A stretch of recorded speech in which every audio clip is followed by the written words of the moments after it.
What's up, guys? It is Corey from SuperKamiGuru9000, and before I go ahead with the Bleach manga review, I just want to give a quick shout out to another video series that we are starting to work on. It is called Legendary Animators, and I just did a segment on Hiroyuki Yamashita, who is one of the legendary animators from the Naruto Shippuden anime series. And you guys should just check it out if you want a little more insight into some of the series that you're watching and kind of see how things are broken down and how they create these shows. It's pretty interesting videos. You guys should check it out. We'll put an annotation right up top. But without further ado, let's go ahead and go with the review of Bleach, Chapter 496. The Shinigami are continuing to be completely just destroyed and raped by these Quincy. And the chapter opens up with that one new Shinigami character who's, frankly, his name I just can't remember. He's the glasses guy who looks kind of like Aizen. And he's obviously visibly angered by the Quincy. And he goes up against that one blonde-looking one.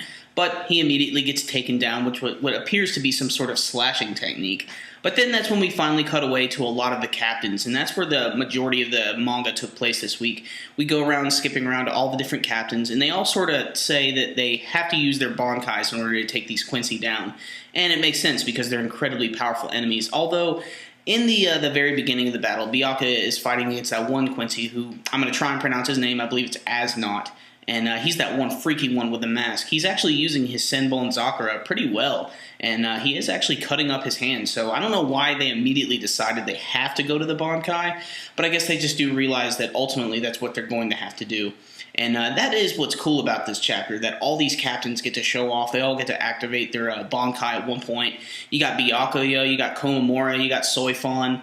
You got Hitsugaya, and I believe that Soifon has a new weapon. Maybe I'm mistaken. I'm not sure. Maybe you guys can let me know about that. It's like some sort of new like sword whip or something, but maybe I'm just mistaken.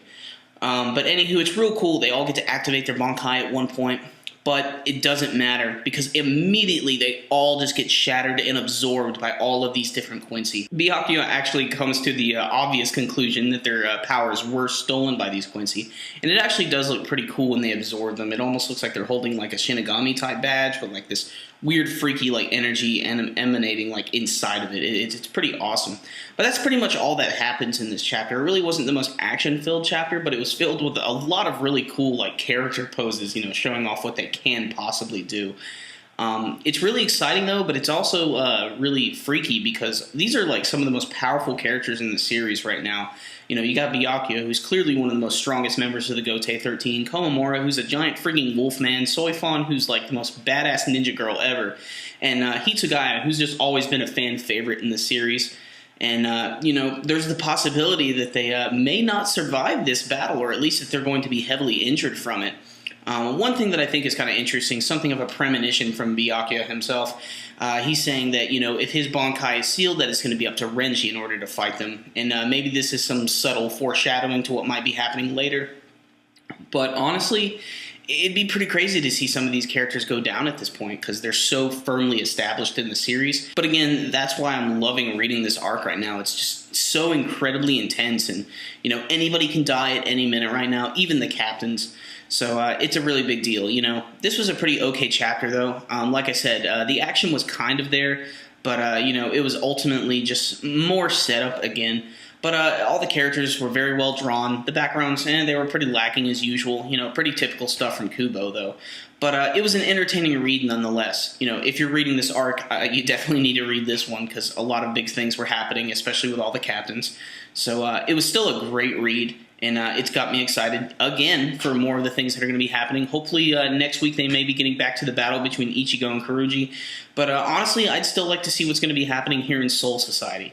So a lot of big events are happening. So honestly, I'm going to give this chapter an 8 out of 10. Just a really, really fun read, and just can't wait for the next one. Okay, guys, it is time for the question of the week, where I'm going to ask you about this week's chapter. And I'm going to ask you about all of the captains that appeared this week. You got Byakuya, you got Komamura, you got Soifon, you got Hitsugaya. Do you think any of these guys are going to kick the bucket soon? You can let me know with your comments below. And if you'd just like to let me know what you thought about this week's chapter, please leave your comments there. I'd love to know what you thought. And remember, guys, if you like this video, make sure and give it a thumbs up. That concludes this review today, guys. SuperKamiGuru9000, out. See the backdrop behind me? That pretty much looks like a Bleach chapter.